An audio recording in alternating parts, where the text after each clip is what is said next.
روایتوں کی اسیر دنیا، حقیر دنیا، میرے نسب میری قومیت کے ترازوؤں میں میرے لہو کی حرارتوں کو نہ تول ڈالے۔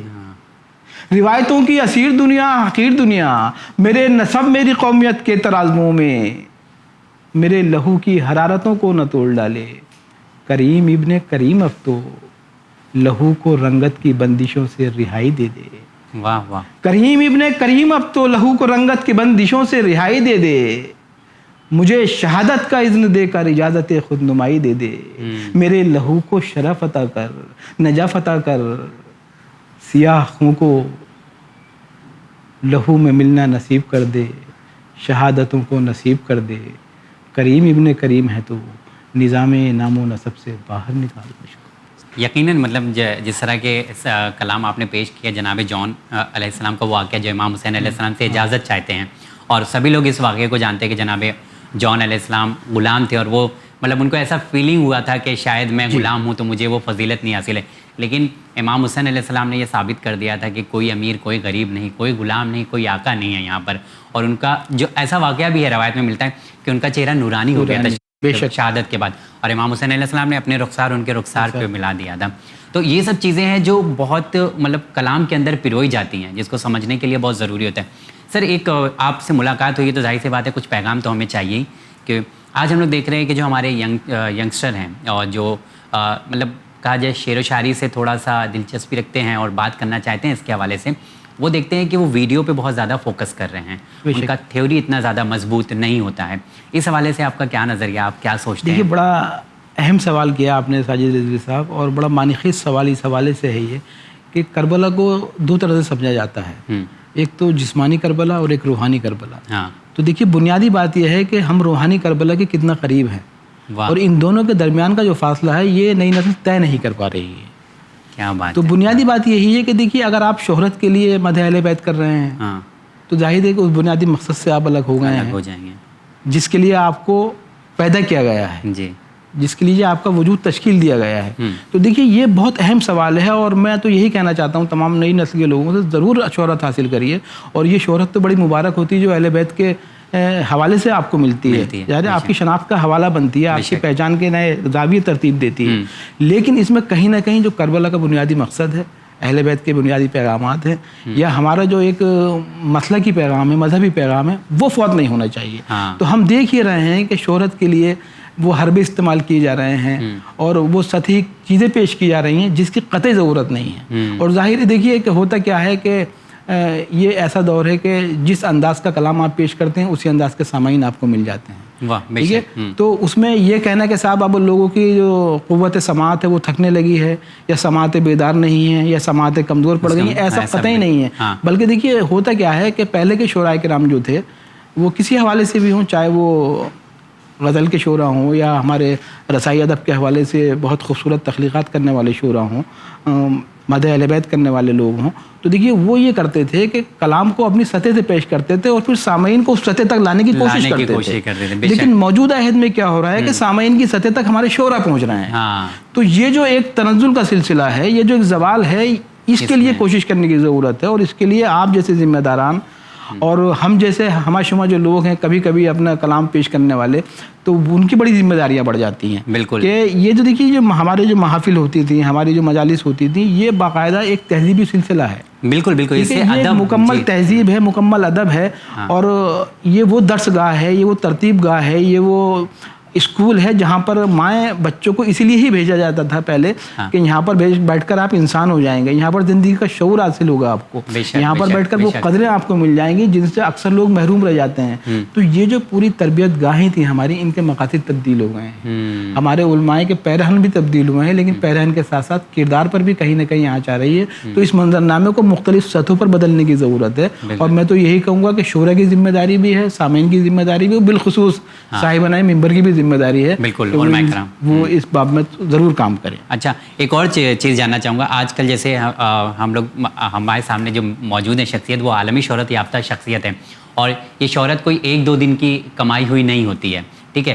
لیکن شہرت حاصل کرنا آج کے ٹائم پہ شاید تھوڑا آسان ہے، لیکن اسے بیلنس کرنا، مینٹین کرنا، میں چاہتا ہوں کہ آج کے جو نوجوان ہیں جب انہیں شہرت مل جاتی ہے تو وہ شاید بھول جاتے ہیں کہ وہ کہاں سے کیسے کرتے ہوئے پہنچے ہیں کس مقام پر؟ دیکھیے آپ نے اسے کیسے بیلنس کیا دیکھیے ہے؟ بہت اچھی بات ہے آپ کی یہ، اور اصل میں ہوتا کیا ہے کہ دیکھیے ایک بڑا مشہور شاعر ہے، وہ ایک شاعر تھے اشوک ساحل صاحب، ان کا یہ شعر ہے کہ بلندیوں پر پہنچنا کوئی کمال نہیں، بلندیوں پر ٹھہرنا کمال ہوتا ہے۔ ہاں واہ تو واہ۔ دیکھیے بنیادی بات یہی ہے کہ جن راستوں سے گزر کر آپ پہنچے ہیں ان کی بڑی اہمیت ہے۔ آپ میری بات تک پہنچیں گے ساجد صاحب کہ کتنی جلدی آپ کو شہرتیں ملی ہیں، کن مسائل کے ذریعے آپ نے شہرتوں کی منزلیں طے کی ہیں، کیا واقعی اس میں آپ کی علمیت، آپ کی صلاحیت، آپ کی قابلیت، آپ کا خاندانی پس منظر، آپ کا تعلیمی پس منظر وہ سب کارگر تھا، یا صرف آپ نے جیسا کہ آپ نے بھی چند لمحوں پہلے فرمایا کہ صرف ایک سستی شہرت حاصل کرنے کے لیے مختلف ذرائع آپ نے استعمال کیے اور آپ پہنچ گئے؟ تو دیکھیے ہوتا کیا ہے کہ وہ لوگ جو باقاعدہ طور پر اپنی علمیت کی بنیاد پر، اپنی اہلیت کی بنیاد پر یہ منزلیں طے کرتے ہیں، ان کا استحکام بھی زیادہ دیر ہوتا ہے، وہ دیر پا ہوتے ہیں۔ اور یہ جو سستی شہرت حاصل کرنے والے لوگ ایک بلندی پر پہنچ جاتے ہیں نا، تو پھر ان کا زوال بھی اتنی جلدی شروع ہو جاتا ہے، جلدی شروع ہو جاتا ہے، کیونکہ ہر عروج کو زوال ہے، ٹھیک ہے۔ لیکن ہم یہی دیکھتے ہیں کہ لوگوں کو بہت عجلت ہے اس زندگی کی تیز رفتاری میں، لوگ شہرتیں بھی بہت جلدی حاصل کرنا چاہتے ہیں، اس کے لیے کم نصب حربے استعمال کرتے ہیں اور غیر ضروری وسائل استعمال کرتے ہیں، جن سے کہیں نہ کہیں ہماری تہذیبی قدریں بھی مجروح ہوتی ہیں، اور ہمارے وہ تمام جو عوامل ہو سکتے تھے جن کی بنیاد پر ہم ایک نئی نسل کی تعمیر کر سکتے تھے، وہ بھی کہیں نہ کہیں ہمیں مجروح ہوتے ہوئے نظر آتی ہیں۔ بالکل۔ اور میرے خیال سے جب آپ لوگوں سے بات کرتے ہیں، مطلب جو اتنا مطلب زیادہ سمجھ رکھتے ہیں سوسائٹی کی، تو پیغام تو ظاہر سی بات ہے اس میں بہترین آئے گا۔ اور آپ نے کہا کہ جو ہے مطلب جب کم وقت میں اور کچھ ایسے راستوں کے ذریعے شہرت حاصل ہوتی ہے تو بہت جلدی اس کا زوال بھی آ جاتا ہے۔ سو میرے خیال سے اس کو مینٹین کرنا شاید ان لوگ بہت اچھے سے بتا سکتے ہیں جو مطلب کافی ٹائم سے اس منزل پر پہنچے ہیں اور اس منزل پر جو ہے بنے ہوئے ہیں۔ اور ایک چیز اور ہے میں یہاں پہ جو آپ سے چاہوں گا کہ آپ کریں کچھ ایسا شعر یا کچھ ایسا کلام جو آپ نے اہل بیت علیہ السلام کی شان میں اور کہا۔ نہیں، کلام ظاہر ہے کہ کچھ نہ کچھ یہ تو سلسلہ ہے تو جاری رہتا ہی ہے، تو میں چند شعر آپ کو سناتا ہوں۔ اور دیکھیے ایک مولا کی منقبت کے 4-5 شعر ہیں، وہ آپ کے تمام سامعین کی نظر کرنا چاہتا ہوں، بالخصوص ناظرین کی نظر کرنا چاہتا ہوں اس چینل ون کے حوالے سے، کہ مطلب ملاحظہ فرمائیں گے کہ جو نہج بلاغہ کے نمک خوار نہ ہوتے، جو نہج بلاغہ کے نمک خوار نہ ہوتے، الفاظ کبھی اتنے وفادار نہ ہوتے۔ واہ واہ واہ۔ جو نہج بلاغہ کے نمک خوار نہ ہوتے، جو نہج بلاغہ کے نمک خوار نہ ہوتے، الفاظ کبھی اتنے وفادار نہ ہوتے، اور وہ حبس سماعت ہے کہ مر جاتے قصیدے، وہ حبس سماعت ہے کہ مر جاتے قصیدے، زندہ میرے مولا کے جو دربار نہ ہوتے۔ وہ حبس سماعت ہے کہ مر جاتے قصیدے، زندہ میرے مولا کے جو دربار نہ ہوتے، اور ہوتے جو مسلمان در علم سے واقف، خاص طور سے شعر ملاحظہ آج کے زمانے کا، بالکل واہ۔ ہوتے جو مسلمان در علم سے واقف، قرآن کے معنی کبھی دشوار نہ ہوتے۔ بے شک بے شک۔ ہوتے جو مسلمان در علم سے واقف، قرآن کے معنی کبھی دشوار نہ ہوتے۔ اور یہ شعر دیکھیں گے خاص طور سے جو ایک پوری تاریخ ہے ہماری، تو اس پس منظر میں ساجد صاحب آپ کی بھی جی بسم اللہ توجہ چاہتا ہوں، اور آپ کے تمام ناظرین کی توجہ بھی اس شعر پر بالخصوص کہ قرآن کے معنی کبھی دشوار نہ ہوتے، لفظوں پہ جو اعراب لگاتے نہیں مولا، لفظوں پہ جو اعراب لگاتے نہیں مولا، الفاظ کبھی صاحب دستار نہ ہوتے۔ واہ۔ لفظوں پہ جو اعراب لگاتے نہیں مولا، الفاظ کبھی صاحب دستار نہ ہوتے، پالا ہے غم بنت علی نے انہیں طارق، پالا ہے غم بنت علی نے انہیں طارق، ورنہ تیرے آنسو کبھی تلوار نہ ہوتے، ورنہ تیرے آنسو کبھی تلوار نہ ہوتے۔ تو یہ چند شعر تھے، اور دیکھیے یہ ظاہر ہے کہ منقبت مولا ہمارے لیے تو یہ ایک ایسا وسیلہ ہے کہ جس کی بنیاد پر ہم یہ تصور کر لیتے ہیں کہ جنت میں جانے کا ایک اس سے اچھا کوئی راستہ نہیں ہے، حالانکہ بہت گنہگار لوگ ہیں، لیکن مدح اہل بیت ایک ایسا زینہ ہے، ایک ایسا وسیلہ ہے کہ جس کی بنیاد پر ایک یقین رہتا ہے کہ کہیں نہ کہیں خدا نواز دے گا کہ ہاں آپ نے مدح اہل بیت کیے تو آپ کے راستے آسان ضرور ہو جائیں گے۔ ایکچولی یہ بھی ایک اچھی بات ہے کہ دیکھیے جب ایک ہنر ہوتا ہے تو اس کا مطلب دیکھا جائے تو کچھ ذمہ داری اس کے ساتھ ہوتی ہے، بے شک اسے بیلنس کرنا یا اسے لوگوں کے سامنے پہنچانا. تو یہ شعراء کرام میں ہم نے دیکھا ہے کہ بہت اچھے طریقے سے جو بہترین شعراء ہوتے ہیں وہ اپنے کلام میں بہت اچھے اچھے الفاظ کا استعمال کرتے ہیں اور اسے بہترین طریقے سے ادا کرنے کی کوشش کرتے ہیں. ایک چیز اور میں یہاں جاننا چاہوں گا آپ سے، اور میرے خیال سے یہ بہت اہم سوال ہے ناظرین آج کے ٹائم کا. جب امام حسین علیہ السلام کی ہم لوگ بات کرتے ہیں تو ان کے ساتھ ایک چیز جڑی ہوتی ہے کہ انسانیت کے لیے انہوں نے قربانی پیش کی ہے. یوں تو دیکھا جائے بہت جنگیں ہوئی ہیں لیکن کسی جنگ کو جو ہے انسانیت سے نہیں جوڑا جاتا ہے. ایک واحد کربلا کی جو جنگ ہے امام حسین علیہ السلام جہاں پر شہید ہوئے اپنے اہل خانہ کے ساتھ، تو بتایا جاتا ہے کہ یہ انسانیت سے جڑی ہوئی جنگ ہے. اس کو آپ کیسے دیکھتے ہیں؟ کیونکہ امام حسین علیہ السلام کوئی ایک پرٹیکولر فرقے کے لیے نہیں یا کوئی ایک مذہب کے لیے نہیں ہے، پوری انسانیت کے لیے ہیں. تو اسے آپ کیسے دیکھتے ہیں یا اس کے حوالے سے کچھ آپ کہنا چاہیں گے؟ یہ تو بہت بنیادی سوال ہے ساجد صاحب آپ کا، اور بلا شبہ اس میں تو کوئی کسی طرح کا کوئی تعامل تکلف ہونا ہی نہیں چاہیے کہ وہ ایک کائناتی شخصیت ہے، ٹھیک ہے، وہ صرف ایک مخصوص طبقے مخصوص مذہب کے لیے نہیں آئے تھے. ظاہر ہے ایک ایسا آفاقی پیغام لے کر آئے کہ جس کی ضرورت کل بھی تھی، آج بھی اور کل بھی رہے گی. دیکھیے کربلا ایک ایسا انقلاب ہے جو صرف ماضی تک نہیں ہے، جو صرف حال میں نہیں ہے بلکہ مستقبل میں بھی ضرورت پڑتی رہے گی، اور آفاقیت بھی اس کی یہی ہے. امام حسین کا جو پیغام ہے وہ صرف یہ نہیں ہے کہ آپ نے تہ خنجر کلمہ پڑھا اور صاحب وہ بات ختم ہو گئی، نہیں، انہوں نے دیکھیے جو ایک سلسلہ جاری کیا ہے، ٹھیک ہے. اصل جو جنگ ہے وہ تو کربلا کے بعد کی جنگ ہے، ٹھیک ہے، جس کو حضرت زینب نے نقیب بن کر بالکل پرموٹ کیا اس کو. اور وہ ہم دیکھتے ہیں کہ وہ جو پیغام ہے وہ اس عہد میں آگے نہیں بڑھ پا رہا ہے.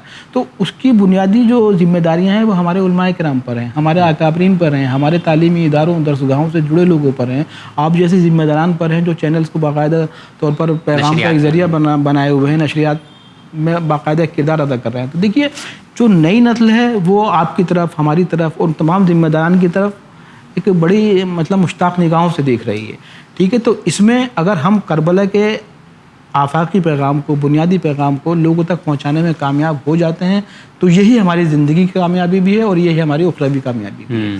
بنیادی بات یہاں پر ساجد صاحب ایک اور یہ ہے کہ جو کربلا کے تعلق سے ہماری مجالس تھیں، ہماری محفلیں تھیں، دوسری نشستیں تھیں، تو اس میں ہم یہ دیکھتے تھے کہ پہلے تمام مذاہب کے لوگ کثیر تعداد میں آ رہے تھے لیکن اب مخصوص حلقے ہو گئے ہیں. تو دیکھیے ہمارے اکابرین کو ان تمام جو نکات ہیں ان پر غور کرنا پڑے گا. بنیادی طور پر دیکھیے کیا ہوتا ہے کہ کچھ علاقے ایسے ہیں کہ جس میں کثیر تعداد میں دوسرے مذاہب کے مسالک کے لوگ آباد ہیں اور بڑی عزاداری ہو رہی ہے اور مکمل جوش و خروش کے ساتھ، عقیدت کے ساتھ، احترام کے ساتھ ہو رہی ہے، ٹھیک ہے. کچھ علاقے ایسے ہیں جہاں پر صرف ایک مخصوص طبقے کے لوگ نظر آتے ہیں. تو یہ جو ایک سیناریو ہے اس کو بدلنے کی ضرورت ہے. اس کو انہی روایتوں سے جوڑ کر ہم بدل سکتے ہیں جو ہماری قدیم روایت ہیں، جو ہمارا کربلا کا آفاقی اور قدیم پیغام ہے. اگر اس کی ترسیل کو یقینی بنا دیا گیا تو یقین جانیے جو ہماری مجالس سے، ہماری محافل سے دور جانے والے لوگ ہیں وہ واپس آنے لگیں گے.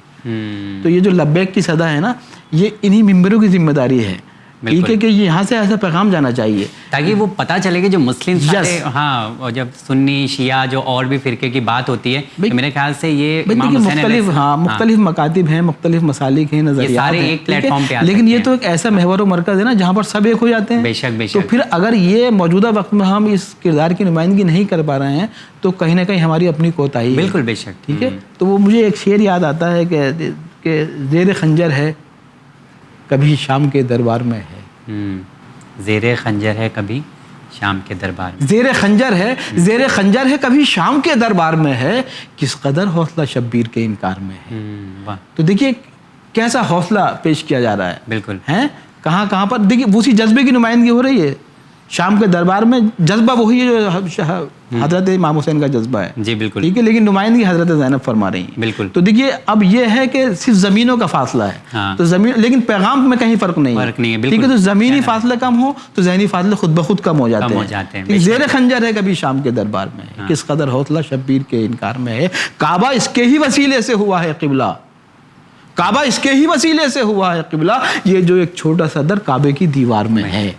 تو دیکھیے یہ جو پیغامات ہیں شاعری کے ذریعے اس انداز کے پیغامات کی ترسیل یقینی ہے. اگر آپ ایسے موضوعات شاعری میں لے کر آ رہے ہیں کہ جو کسی ایک بہت مخصوص حلقے کے لیے باعث تسکین ہو سکتے ہیں یا ان کے جذبات کو مہمیز کر سکتے ہیں، تو میں سمجھتا ہوں کہ وہ نہ آفاقی شاعری ہے نہ وہ کربلا کا آفاقی پیغام ہے. آپ کو ضرورت انہی روایتوں کی طرف لوٹنے کی ہے جن کی بنیاد پر ہم یہ کہہ سکتے ہیں کہ حضرت امام حسین صرف ایک حیاتی شخصیت نہیں بلکہ مکمل کائناتی شخصیت ہے اور تمام عالمین کے لوگوں کے لیے ہیں. وہ کسی ایک مخصوص حلقے کے، فرقے کے، مکتب کے، مسلک کے لیے نہیں بلکہ تمام مسالک کے، تمام نظریات کے لوگوں کے لیے آئیڈیل ہے. ناظرین، جیسا کہ ڈاکٹر صاحب سے بات ہو رہی ہے اور جس طرح سے انہوں نے سوال کے جوابات دیے ہیں ان سے جان کر یہ پتہ چل رہا ہے، انہیں سن کر کہ یقیناً ہمارے سماج میں ایسے لوگوں کی ضرورت اور ایسے قدم اٹھانے کی ضرورت ہے جو لوگوں کو ایک پلیٹ فارم پر لے کر آئیں. اور امام حسین علیہ السلام وہ شخصیت ہے جنہوں نے انسانیت کے لیے قربانی پیش کی ہے اور اس قربانی سے آج آپ دیکھ سکتے ہیں کہ لوگ متحد ہو رہے ہیں، لوگ ان کے پیغام کو عام کر رہے ہیں. ڈاکٹر صاحب، آپ اس پروگرام میں آئے، بہت اچھا لگا اور یقیناً وقت بہت کم ہے، محدود ہے، داوان وقت میں گنجائش نہیں ہے، نہیں تو اور بھی کئی سوالات کرتے ہیں. انشاءاللہ پھر کبھی آپ سے ملاقات ہوگی تو ضرور ڈیٹیل میں ہم لوگ بات کریں گے. جانے سے پہلے میں چاہتا ہوں کچھ آپ سنانا چاہیں گے یا کچھ پیغام دینا چاہیں گے ناظرین کو ہمارے؟ میں بلا شبہ میرے لیے بھی بڑی سعادت رہی ہے اور آپ نے بڑے معنی خیز سوالات کیے اور خدا کرے کہ جو جوابات لوگوں تک پہنچے ان پر کسی قدر عمل کرنے کی لوگ کوشش کریں تو اس پروگرام کا مقصد بھی حل ہو جائے. چلتے چلتے ایک نظم ہم سنا دیتے ہیں اپنے تمام ناظرین کے لیے. بسم اللہ. کہ اور اس میں نظم میں وہی پیغام ہے جس کے بارے میں جناب ساجد رضوی صاحب اور میں ابھی گفتگو کر رہے تھے. تو یہ نظم تمام سامعین کے لیے، تمام ناظرین کے لیے ملاحظہ فرمائیں گے. نہ مندروں میں، نہ مسجدوں میں، نہ ممبروں پر، نہ سیڑھیوں پر، نہ گنگا جمنا کے ساحلوں پر، کہیں بھی اس کا پتہ نہیں ہے، خدا نہیں ہے. نہ مندروں میں، نہ مسجدوں میں، نہ ممبروں پر، نہ سیڑھیوں پر، نہ گنگا جمنا کے ساحلوں پر، کہیں بھی اس کا پتہ نہیں ہے، خدا نہیں ہے. اگر خدا ہے تو زندگی کو ترستی آنکھوں میں بے یقینی کے خواب کیوں ہیں؟ اگر خدا ہے تو زندگی کو ترستی آنکھوں میں بے یقینی کے خواب کیوں ہیں؟ مہاجرین وفا کے قدموں سے کیوں لپٹتی ہے بے زمینی؟ مسافرین خدا کے حق میں عذاب کیوں ہیں، عطاب کیوں ہیں؟ اگر خدا ہے تو آدمی کے لہو کا سیلاب کیوں رواں ہے؟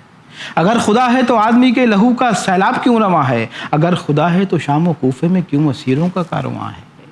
اگر خدا ہے تو دستے صفاق تتلیاں کیوں مچل رہے ہیں؟ اگر خدا ہے تو دستے صفاق تتلیاں کیوں مچل رہے ہیں؟ اگر خدا ہے تو کیوں یہ جگنو سیاہ ضمیری کی مٹھیوں میں مچل رہے ہیں؟ اگر خدا ہے تو پھر یہ تعبیر خواب کیوں ہے؟ بندش آپ کیوں ہے؟ ہزاروں شمر و یزید اب تک ہمیں ہی کیوں پیاسا مارتے ہیں؟ لہو کے چڑھتے ہوئے سمندر یہ کس خدا کو پکارتے ہیں؟ لہو کے چڑھتے ہوئے سمندر یہ کس خدا کو پکارتے ہیں؟ مگر خدا ہے، مگر خدا ہے وہ ایک لمحہ جو عقل و دانش سے ماورا ہے، جسے سمجھنے کی جستجو میں زمانہ صدیاں لگا چکا ہے. وہ ایک آنسو جو ظلمتوں کا جواب بن کر کسی کی آنکھوں سے گر پڑا ہے. وہ ایک جذبہ جو زیر خنجر بشکل سجدہ ادا ہوا ہے، بتا رہا ہے کہیں خدا ہے، یہیں خدا ہے، یقین خدا ہے. ہے فرق اتنا کہ آج انسان اپنے اندر کی، اپنے باہر کی کربلاؤں سے منحرف ہے. فرق اتنا کہ آج انسان اپنے اندر کی، اپنے باہر کی کربلاؤں سے منحرف ہے. وگرنہ سچ ہے وہ ایک لمحہ جو ہم سے احساس مانگتا ہے، جو تم سے احساس مانگتا ہے، وہی خدا ہے، وہی خدا ہے، وہی خدا ہے. بہت بہت شکریہ. ہم شکر گزار ہیں آپ کے کہ آپ اس پروگرام میں آئے اور بہت اچھا لگا اور آپ نے بہترین پیغام کے ساتھ ساتھ بہترین کلام بھی ہمارے ناظرین کو سنایا. بہت شکریہ. بہت شکریہ. تو جی ہاں ناظرین، آج کے پروگرام میں بے حد ہی خاص ہم لوگوں کے ساتھ موجود تھے مہمان جناب ڈاکٹر طارق قمر صاحب، عالمی شہرت یافتہ شخصیت ہیں جنہوں نے اپنا قیمتی وقت آج ہمارے نام کیا ہے اور امید کرتا ہوں کہ اس طرح کے لوگ اور لوگوں سے بات کر کر جو پیغام ہم لوگ نکالتے ہیں وہ شاید ہم سب کے لیے فائدہ مند ثابت ہوتے ہیں. انشاءاللہ پھر کسی پروگرام میں آپ تمام ناظرین سے ملاقات کریں گے. دیجیے اجازت ہمیں ہماری ٹیم کے ساتھ. دیکھتے رہیے چینل میں. بہت شکریہ.